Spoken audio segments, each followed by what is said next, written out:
সমগ্ৰ অসমতে এই বছৰ অহা বছৰ ইলেকশ্যন আছে।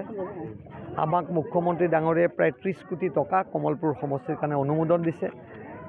তাৰে প্ৰাক মুহূৰ্তত আমি পৰ্যায়ক্ৰমে আমি ৰাস্তা উন্মোচনৰ এই বাউসীবাসী হৰগোবিন্দ মন্দিৰলৈ যোৱা এই পথটো হৰগৌৰী মন্দিৰলৈ যোৱা পথটো প্ৰায় আমি এটা অংশ আজি উন্মোচন কৰিলোঁ আৰু মই ভাবোঁ যে এই পথটো অহা মোৰ বিধানসভাৰ আগত খুব সুন্দৰকৈ নিৰ্মাণ হ'ব আৰু ৰাইজক বুজাই দিছোঁ যে ডাঙৰ ৰাস্তাখিনি কৰাৰ লগতে সৰু সৰু ৰাস্তা আৰু আছে, আমি পঞ্চায়তৰ যোগেদি কৰিম।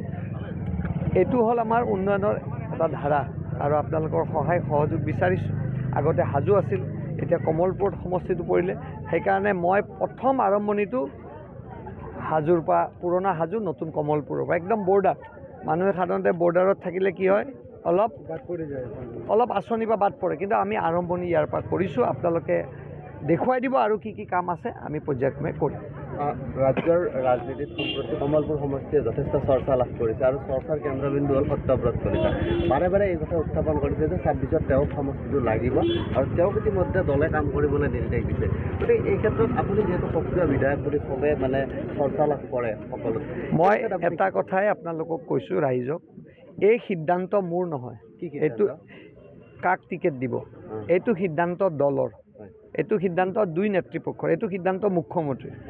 মোৰ 26লৈকে দায়িত্ব আছে কমলপুৰ সমষ্টি উন্নয়ন কৰা আৰু 26ৰ শেষ দিনালৈকে মই এই সমষ্টি উন্নয়নৰ কামত লাগি আছোঁ। মানুহক সহায় কৰাৰ ক্ষেত্ৰত দুখীয়া মানুহক যাতে আমি সহায় কৰিব পাৰোঁ, আঁচনি পায়, এইটো মোক দায়িত্ব দিছে, এই দায়িত্বটো মই পালন কৰিছোঁ। বাকী টিকেটৰ সিদ্ধান্তটো মুখ্যমন্ত্ৰী দুইজন সন্মানীয় দলৰ সভাপতিয়ে সিদ্ধান্ত ল'ব।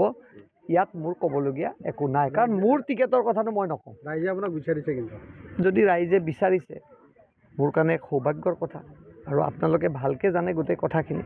কিছুমান কথা মই ক'ব নোৱাৰোঁ আৰু এইটোও ঠিক যে মুখ্যমন্ত্ৰীয়ে এক গুৰু দায়িত্ব মোক দিছিল। মই 100% মই নকওঁ যে মই পালন কৰিছোঁ, কিন্তু মই ৰাইজৰ মাজত যাতে মোক সহজে পায় তাৰ কাৰণে মই ব্যৱস্থা ৰাখিছোঁ আৰু সেইবিলাক উদাহৰণ বহুত জ্বলন্ত উদাহৰণ আছে।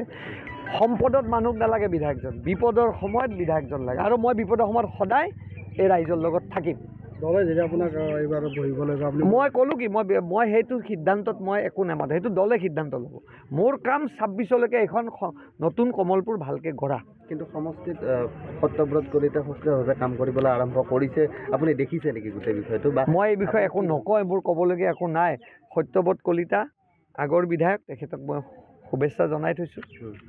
আৰু 5 বছৰ বিধায়ক যেতিয়া তেখেত আছিল, উন্নয়নৰ যিটো ধাৰা আচলতে যথেষ্ট পৰিমাণে কম আছিল, কিন্তু আপোনাৰ দিনত ভাল দেখিছোঁ। মই শুনক, মই এজন সতীৰ্থ, মোৰ প্ৰাক্তন বিধায়ক, মই তেখেতৰ বিপক্ষে নকওঁ।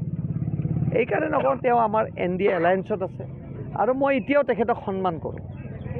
দলে যাক টিকেট দিব আমি মানি ল'ম। এনেধৰণৰ কথা বতৰা নিশ্চিতভাৱে অকণমান হ'লেও মানুহৰ মাজত এটা শংকাৰ সৃষ্টি কৰে। সদায় শংকাটো আপোনালোকে দূৰ কৰি দিব।